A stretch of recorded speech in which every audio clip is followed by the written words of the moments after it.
코로나19로 인한 팬데믹으로 인해서 전 세계가 몸살을 앓고 있습니다. 확진자 수가 굉장히 기하급수적으로 늘고 있는데요. 미국 같은 곳에서는 확진자 수가 벌써 900만 명이 넘었다라고 합니다. 또 인도에서는 확진자 수가 800만 명에 육박했다 그렇게 알려져 있고요. 전 세계적으로는 4,400만 명이 확진되었다 이렇게 발표합니다. 별로 놀라지도 않는군요. 4,400만 명이 감염되었고요. 그중에 117만 명이 사망했다 이렇게 통보가 있습니다. 전 세계적인 팬데믹인데 그 영향력이 우리의 삶 가운데서도 그대로 영향을 미치고 있는 것을 우리는 잘 알고 있습니다. 어제 오늘 확진자 수가 얼마인지 아시지요? 100명을 넘어가면서 혹시 사회적 거리두기가 2단계로 격상되면 어떻게 하나 그런 걱정들을 하고 있습니다. 직장을 제대로 갈 수 있을지, 학교를 제대로 갈 수 있을지, 가게를 잘 운영할 수 있을지, 또 손님들 오실 수 있을지 여러 가지 걱정들을 하면서 지금의 시대를 살아내고 있고, 살아낸다기보다는 좀 버텨내고 있는 그런 기간이 아닌가 그렇게 생각되어집니다. 정말 잘 버티면서 지금까지 온 것 같았습니다. 11월 달이 되었는데요. 얼마 전에 이재갑 한림대 강남성심병원 감염내과 원장이 이런 얘기를 한 적이 있습니다. 세바시라는 프로그램이 나왔는데요. 세바시는 세상을 바꾸는 시간 15분이라는 그 강연에 나와서 이런 얘기를 한 적이 있습니다. 코로나가 2차 재유행을 하면서 본인이 너무 힘들었다는 얘기를 한 것입니다. 본인이 또 치료하던 환자 중에 또 사망에 이르는 것들 보면서 너무 슬프고 오늘 갑자기 눈물이 막 쏟아지더라는 것이었습니다. 너무 힘든 그 과정에 한 정신과 의사가 자신에게 이렇게 얘기해 보라 그랬다는 거예요. 이렇게 토닥이면서 이만큼 했으면 잘했어. 지금까지 고생했고 노력했구나. 힘들지만 고생했어. 이렇게 말해보라는 것이었습니다. 이분은 그대로 그렇게 했다 그래요. 그랬더니 자기 마음에 있었던 그 우울하고 힘들었던 것들이 싹 사라지는 것들을 경험했다 그러더라고요. 오늘 예배 자리에 나오신 모든 분들이 한번 해봤으면 좋겠어요. 한번 따라하겠습니다. 이만하면 잘한 거야. 지금까지 잘 버텼어. 수고했어. 그죠? 정말 수고 많으셨어요. 올해 2월 달부터 코로나가 시작되어서 지금까지 잘 버티면서 살아오셨어요. 버티면서 살아오는 것도 쉽지 않잖아요. 쉽지 않잖아요. 우리에게 한 가지 소원이 있다면 빨리 백신이 개발되어지고 치료제가 나와서 여기 좀 자유로워지면 좋겠다라는 생각을 하게 되고, 빨리 좀 마스크도 벗었으면 좋겠다라는 생각을 하게 됩니다. 직장 생활도 쉽지 않고 가게 운영도 쉽지 않고 또 아이들 학교 가는 것들도 쉽지 않아요. 아이들 학교 보내려면 정신 바짝 차리셔야 돼요. 어느 날은 오전에 갔다가요, 다음 주는 오후에 갔다가요, 그 다음 주는 온라인으로 했다가요. 정신 바짝 차리셔야 돼요. 좀 쉽지 않은 이런 시간들을 보내면서 우리는 그 시간들을 버텨내 가고 있는데요. 추석에 대한민국 노 가수인 나훈아 씨가 KBS 특집 대한민국 어게인 나훈아라는 특집 콘서트를 하게 되었습니다. 그때 한 곡을 발표했는데 그 곡의 제목이 무엇일까요? 테스 형이라는 것이었습니다. 소크라테스 형을 말하는 것인데요. 너 자신을 알라라고 말했던 그분에 대해서 이렇게 질문한 것이었습니다. 테스 형, 세상이 왜 이래? 세월은 또 왜 저래? 그렇게 물어보는 질문이었습니다. 이 노래와 제목이 사람들 앞에 굉장히 회자되고요, 우리들 마음속에 큰 울림이 되었습니다. 안 그래도 울고 싶었는데 이게 뺨을 때려주는 듯한 그런 시원함이 있었던 것 같아요. 세상이 왜 이런지, 세월이 왜 그런지 답답한 가운데 뺨을 때려주는 같은 그런 시원함이 우리들 가운데 있었고요, 그렇게 힘들게 우리의 세상을 살아가고 있는 중에 있습니다. 오늘 가정복음축제 초청주일에 오신 여러분들을 진심으로 환영하고요, 오늘 메시지는 처음 오신 분들에게 해드리고 싶은 말씀이기도 하고, 이미 예수를 믿고 교회 다니시는 분들에게는 교회가 정말 어떠한 곳이 다시 되어야 되는지를 함께 나눌 수 있는 그런 양면을 가지고 있는 말씀을 함께 나눴으면 좋겠습니다.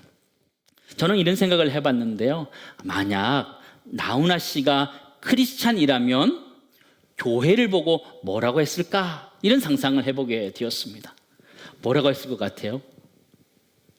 예수 형, 교회가 왜 이래? 그렇게 말하지 않았을까? 그런 생각을 하게 됩니다. 예수님이 가르쳐 주셨던 그 가르침과 좀 동떨어져 보이는 교회의 모습을 보일 때 교회가 왜 이래? 이런 말을 할 수도 있지 않을까? 그런 생각을 해보게 되었습니다. 올해 7월에 성결교 총회장인 한기채 목사님이 이런 얘기를 한 적이 있습니다.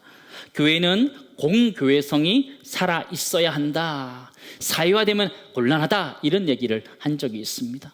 교회가 자신들만의 그런 집단이 아니라 사회를 위한, 이웃을 위한 공동체가 되어야 된다. 이런 얘기를 하면서요, 기독교의 무례함들을 좀 버려야 된다. 이런 얘기를 한 적이 있습니다. 정확하게 이렇게 얘기했더라고요. 기독교인의 표현 방식을 살펴보라. 너무 거부감을 준다. 진리에 대한 확신은 좋지만 배타적이어서는 곤란하다. 배타적일 뿐만 아니라 예의도 없다. 남을 위해 희생해야 하는 네가 기독교인이다.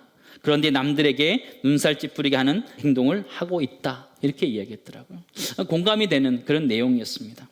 예수님께서 가르쳐줬던 그 가르침과 동떨어져 있는 한국교회의 모습, 성경에 나와 있는 가르침과 동떨어져 있는 우리의 삶의 모습을 볼 때 그렇다라는 생각을 하게 되며, 그런 의미에서 교회가 미안합니다라는 말을 먼저 드리고 싶습니다. 그런데 예수님의 가르침과 달랐던 그 모습은 지금에 있었던 모습들뿐만 아니라 예수님 당시에도 예수님의 가르침, 하나님의 가르침과 다르게 살았던 사람들이 있었습니다. 그 사람이 어떻게 살았느냐? 성경은 외식하였다 이렇게 표현해 주고 있습니다. 외식이란 것이 무엇이냐면 보여주기식 신앙생활을 했다, 보여주기식 거룩함을 가졌다, 이렇게 표현할 수 있습니다. 마태복음 6장 5절 말씀 보시기 바랍니다. 또 너희는 기도할 때에 외식하는 자와 같이 하지 말라. 그들은 사람에게 보이려고 회당과 큰 거리 어귀에 서서 기도하기를 좋아하느니라. 이 사람들은 사람들에게 보이기 위해서 신앙생활을 했던 사람처럼 보여져요.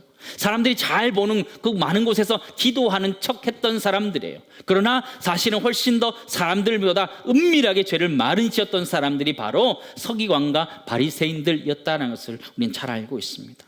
근데 그런 외형적인 모습들, 외식적인 모습이 우리 한국 교회 안에 언뜻 보여지기도 하고, 또 우리 삶들 가운데도 그런 것들이 보여지기도 합니다. 예수님의 가르침보다는 내 주장이 더 강하게 이야기되어지고 있는 것이 우리의 삶의 모습이기도 하고 우리 교회들의 모습이기도 하고요. 교회에서는 온화하고 참 좋으신 집사님, 권사님, 장로님이신데 가정에만 가면 폭력적으로 변하시는 거예요. 말도 함부로 하시고, 그런 모습을 보게 되는죠. 신앙과 삶이 분리되어 있는 것 같은 그런 모습을 볼 때가 간혹 있습니다. 또 한국교회 모습을 보면 원로 목사님과 후임 목사님 가운데 다툼이 일어나서 교회가 어려워지는 경우들도 있고요. 또 교회를 자신의 아들에게 물려주는 세습을 하면서 어려워지는 형편들도 우리는 보게 됩니다. 신앙과 삶, 신앙과 인격이 달라져 있는 모습을 볼 때 안타까움을 금할 수가 없습니다. 우리는 그렇게 생각할 수 있습니다. 아, 우리 교회는 그렇지 않아서 괜찮습니다, 그렇게 얘기할 수 있죠. 그러나 기독교인의 입장에서 우리는 사회 앞에 교회는 미안합니다 이렇게 말할 수 있어야 되지 않을까라는 생각을 하게 됩니다. 첫 번째 나누기 원하는 것은요, 거룩한 척해서 교회가 미안합니다 말해야 되는 것 같아요. 거룩한 척해서 교회가 미안하다. 우리 거룩하려면 처음부터 끝까지 거룩해야 돼요. 그런데 교회에서는 거룩한 척하다가 집에 가면 바뀌고, 교회에서는 거룩한 척하다가 직장에 가면 바뀌는 그 모습이 있다면 우리는 죄송한 마음을 가져야 되는 것이죠. 가장 먼저 하나님께 죄송한 마음을 가져야 되는 것이죠. 하나님이 이렇게 살라고 말씀하셨는데 그 말씀대로 살지 못했던 나의 모습을 하나님 앞에 내어놓고 회개하는 그 죄송함, 미안함들을 가져야 된다는 것이죠.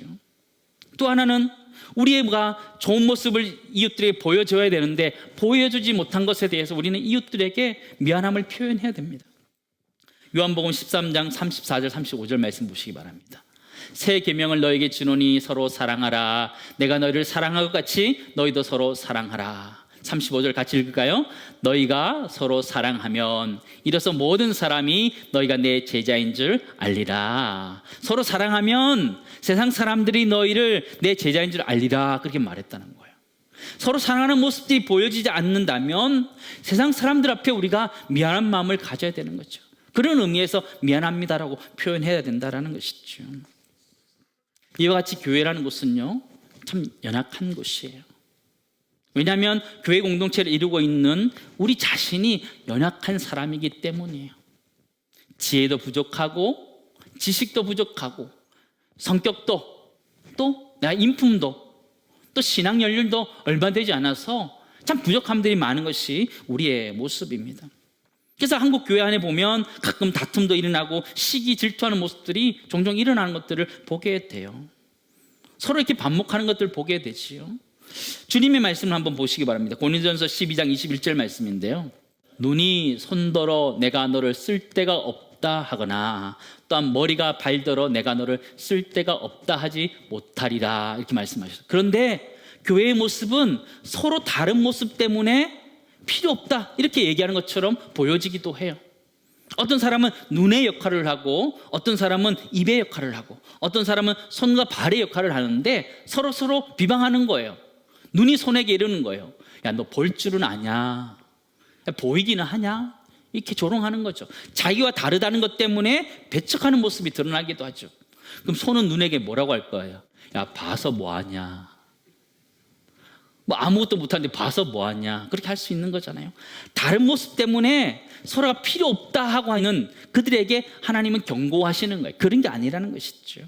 근데 우리가 신앙생활을 하다 보면 또 한국 교회 모습 또 해외 교회도 마찬가지예요. 모습을 보면 그런 부족함들이 참 많이 보여요.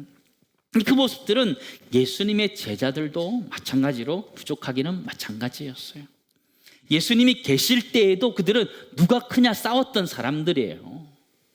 그리고 예수님이 영광 중에 오실 때에 하나는 우편에 하나는 좌편에 앉게 해달라고 서로 이렇게 청탁했던 그런 제자들의 모습이었어요.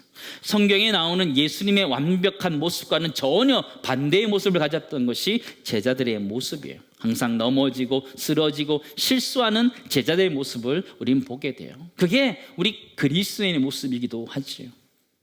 모세처럼 우리는 말을 잘 못하는 사람일 수도 있어요. 우리 그리스도인들은 야곱처럼 때로는 욕심이 있는 사람처럼 보여지기도 하고요. 때로는 베드로처럼 아주 의욕이 앞서는 사람처럼 보여지기도 하고요. 또 때로는 요한처럼 그냥 내성적인 사람처럼 그렇게 보여지기도 하는 것이 우리 그리스도인의 모습이에요. 참 부족한 모습이지요. 그런데 우리 그리스도인들은 그럼에도 불구하고 끊임없이 노력하고 있는 사람들이라는 거예요. 여러분 왜 기도하시나요? 예수님을 닮기 위해서 기도하고 있는 것 아니에요. 우리가 기도하고 있는 이유는 내 것을 달라고 욕망을 위해서 기도하는 것이 아니고 내가 주님을 더 닮게 해달라고 내가 하나님의 말씀을 그대로 잘 실천하는 능력을 달라고 기도하는 것이에요. 예수님처럼 기도하는 것이지요. 마태복음 26장 39절 말씀 보시기 바랍니다. 그러나 나의 원대로 맛이 없고 아버지의 원대로 하옵소서 하시고, 우리가 기도하는 이유는 그런 거예요. 우리 그리스도인들이 기도하는 이유는 나의 원대로 되기보다는 하나님의 원대로 되기 원한다. 그걸 위해서 끊임없이 노력하기 때문에 기도하는 것이죠. 우리가 왜 성경을 읽어요? 우리가 성경을 읽는 이유는 주님이 이렇게 가르쳐 주셨던 것들을 다시 기억하기 위해서 성경 말씀을 읽는 거잖아요. 단순히 성경이 지식을 많이 알고 있다, 그거를 자랑하기 위해서 읽는 것이 아니라 하나님이 이렇게 말씀하셨지, 그래 나는 부족하지만 이 말씀대로 살아야지, 그런 각오 때문에 성경을 보는 거잖아요. 그리스도인들은 그렇게 노력하는 사람들이에요. 부족하지만 내 성격도 부족하고 신앙도 부족하고 내 삶의 여러 가지 부족하지만 열심히 노력하는 사람들이에요. 기도하면서 노력하고요, 또 말씀 읽으면서 노력하는 사람들이 그리스도인들이에요. 열심히 노력하고 있어요. 교회는 열심히 노력해요. 어제 10월 31일은 무슨 날이었습니까? 할로윈데이였다 이렇게 얘기하시죠. 할로윈데이가 아니라 어제는 종교개혁 기념일이었습니다. 사실은 10월 31일은 1517년 10월 31일에 독일의 종교개혁자 루터가 비텐베르크 대학교회의 그 정문에 95개조의 방방문을 묻혔던 그 날이 바로 어제였습니다. 부패하고 타락한 로마 교회가 다시 갱신되어진다는 것을 이야기했던 것이 바로 그때 어제 사건이었고 종교개혁의 시발점이 되었습니다. 기독교는 끊임없이 변화되려고 노력하고 있습니다. 하나님 말씀대로 살려고 끊임없이 노력하고 있어요. 종교교육에 5가지 솔라라는 것이 있는데 한번 보시기 바랍니다. 첫 번째는요, 솔라 스크립투라라는 것이에요. 오직 성경, 다시 성경으로 돌아가자 말하는 거예요.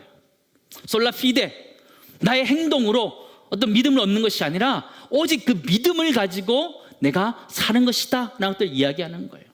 솔라 그라티아, 오직 하나님의 그 은혜로 우리가 살아가는 인생이다 라는 것이죠.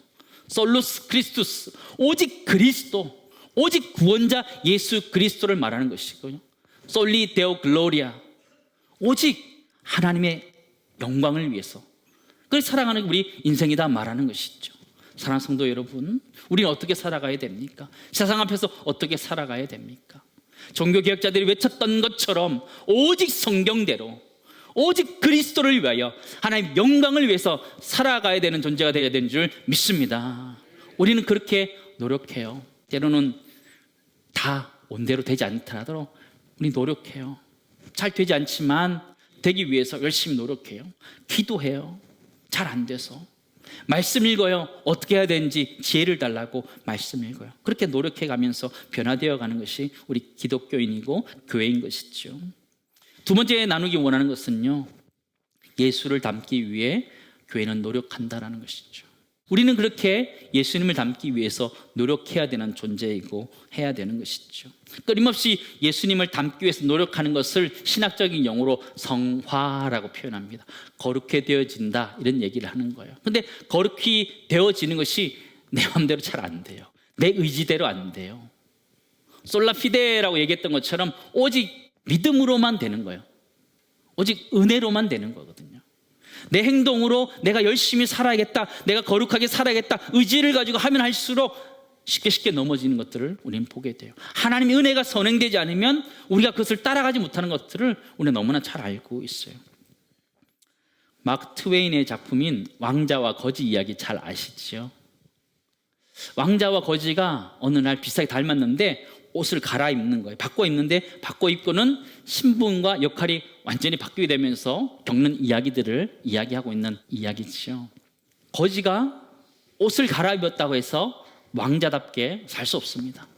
왕자가 옷을 갈아입었다고 해서 거지처럼 살 수 없지요. 그게 되지도 않지요. 그런데 어떤 특별한 기회 가운데 정말 거지가 왕자가 되었다면 그 거지는 예전에 거지로 살았던 그 삶들을 버려버리고 왕자로서의 그 삶을 살아가야 되는 책임과 의무가 주어진 것이죠. 우리 그리스도인이 그렇다라는 거예요. 예수 그리스도를 알기 전에 우리는 마음껏 살아갈 수 있는 그런 존재였지만 내가 하나님의 은혜 가운데 하나님의 자녀가 되었다면 이제 그 하나님의 자녀답게 살아야 되는 책임과 의무가 우리에게 주어져 있다는 거예요. 세상의 빛과 소금으로 살아가야 되는 그 책임이 우리 그리스도인에게 있다라는 거예요. 근데 그것이 잘 보여지지 않아서 참 세상 앞에 미안한 마음을 가질 수밖에 없는 것이 우리의 모습입니다. 참 부족하지요. 연약하지요. 연약하고 부족한 사람들이 살아가는 방법이 무엇이 있을까요? 연약하고 나약한 사람들이 어떻게 살아갈까요? 예전에 한 기사를 읽었는데요, 시각장애인 남편과요, 소아마비로 걷지 못하는 아내가 정말 행복하게 사는 모습을 기사로 본 적이 있습니다. 이들이 어떻게 행복하게 살까요? 이분들은 안 가는 곳 없이 다 돌아다니면서 다 보고 다닙니다. 어떻게 그 가능할까요? 남편이 소아마비인 아내를 업고 가는 거예요. 남편은 안 보이잖아요. 어떻게 하죠? 아내가 이야기해 주는 거예요. 이렇게 가라고 얘기하면 그대로 따라가는 거죠. 그러면서 돌아다니면서 모든 것들을 다 보고 경험하고 있는 이들의 모습을 보게 되는데요, 그 모습이 그거 아니에요? 연약한 사람들은 함께 해야지만 살아갈 수 있다라는 그 얘기를 하고 있는 것이죠. 그런데 이것이 연약한 사람들이 살아가는 비법일 뿐만 아니라 성경의 가르침이라는 거예요. 그게 장애인들이 살아가는 방법이 아니라 우리 그리스도인들이 살아가야 되는 방법이라고 오늘 우리들에게 가르쳐 주는 거예요. 고린도전서 12장 24절 25절 말씀 보시기 바랍니다. 오직 하나님이 몸을 고르게 하여 부족한 지체에게 귀중함을 더하사 몸 가운데 분쟁이 없고 오직 여러 지체가 서로 같이 돌보게 하셨느니라. 서로 돌보게 하면서 살아가는 것이 지체라는 것이고 우리라는 것이죠. 교회는 부족하고 연약해요. 그렇기 때문에 함께 해야 된다는 그 이야기를 하고 있는 것이죠. 하나님은 우리 모두가 부족하지만 함께 하기를 원하셔요. 어떤 사람은 눈의 역할을 하고, 어떤 사람은 귀의 역할을 하고, 어떤 사람은 손발의 역할을 하면서 그 역할을 하면서 하나로서 살아가기를 원하신다는 거예요. 연약한 사람들이 살아가는 방법이고 우리 그리스도인들이 살아가야 되는 방법이라는 것이죠. 사랑하는 성도 여러분, 우리는 어떻게 살아야 될까요? 교회 공동체는요, 연약하고 또 부족한 분들과 함께 해야 되고, 그 연약하고 부족한 사람들이 함께 모여서 교회 공동체를 이루면서 서로가 서로의 역할들을 도와줘가면서 살아가는 것이 교회 공동체라는 것이에요. 절대 혼자 신앙생활을 할 수 없고 절대 혼자 인생을 살아갈 수 없어요. 서로 도와줘가면서 살아가는 것이 우리의 인생이라는 것이죠. 개미라는 곤충은요, 굉장히 연약한 곤충이죠. 그러나 이들의 협동심은 어마어마합니다. 2011년에 미국 조지아 공대에서 연구를 했는데요, 이 불개미들의 특별한 생존 전략이 보고된 적이 있습니다. 이 개미들은 물에 빠졌을 때 협동정신을 발휘해서 자체 구명보트를 만드는 거예요. 어떻게 만들까요? 서로 붙잡는 거예요. 서로 붙잡아서 하나가 되어서 이렇게 되는데요, 그리고 붙잡으면 그 가운데 기포가 생기게 돼요. 서로 붙잡은 상황에서 거기가 공기가 안에 들어가게 돼서 물에 뜨게 되는 거예요. 실험실에서 핀셋을 가지고 이렇게 눌러봤다고 그래요. 계속 누르는데 계속 뜨더라는 거예요. 그들이 왜 뜰 수 있나요? 그들이 함께 붙잡았을 때, 함께 살아갈 때 그들이 뜰 수 있었다, 이렇게 이야기를 하더라고요. 저는 그 모습을 보면서 우리 그리스도인들이 살아가야 되는 모습이기도 하고, 우리 코로나19의 이 시대를 우리가 살아내야 되는 방법이기도 하다라는 생각을 하게 되었습니다. 사랑하는 성도 여러분, 우리는 부족해요. 교회는 부족해요. 그래서 우리 부족한 모습 때문에 세상 앞에 때로는 죄송하기도 하고 미안하기도 해요. 정말 하나님 앞에 죄송하고 미안하기도 해요. 우리 인생을 정말 잘 살아야 되는데 내 남편에게, 아내에게, 자녀들에게 보여주는 모습이 온전치 못해서 참 미안할 때가 있어요. 그러나 우리 다 노력하고 있어요. 정말 잘 하려고 노력하고 있어요. 좀 알아주셨으면 좋겠어요. 말씀 읽으면서 말씀대로 살려고 노력하고 있고, 기도하면서 그 예수님의 가르침대로 살려고 엄청나게 발버둥치면서 살고 있어요.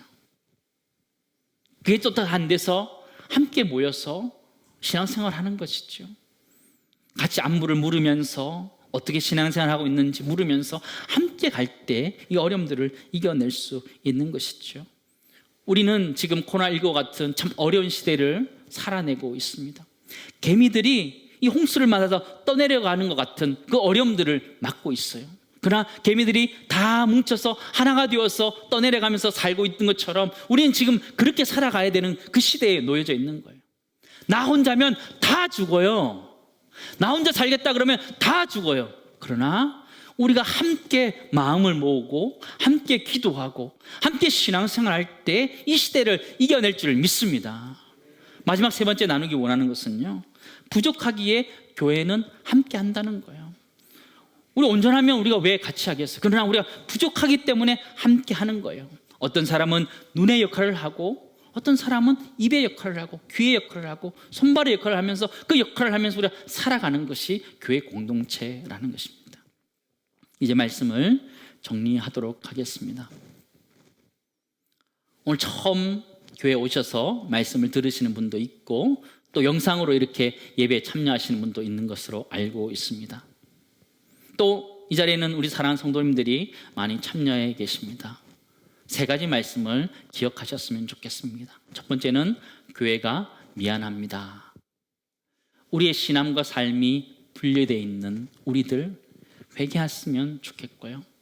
하나님 앞에 회개하고 세상 사람들 앞에 미안함을 가지고 다시 하나님이 원하시는 그 삶으로 돌이켰으면 좋겠고, 두 번째는 우리 더 노력했으면 좋겠어요. 우리 그리스도인들 더 노력했으면 좋겠어요. 세상 사람들 우리가 하나님의 자녀이고 그리스도의 제자임을 알 만큼 더 노력했으면 좋겠고, 부족하기 때문에 우리가 더 함께 하여서 함께 신앙생활하며 살아갈 수 있는 내가 우리 모두 있기를 간절히 소망합니다. 이 자리에 처음 오신 성도님들에게 정말 손을 내밀기 원해요. 그분들도 손을 내밀어 우리의 손을 붙잡으셨으면 좋겠어요. 주님이 우리에게 손을 내밀어 잡으라 말씀하시는 거죠.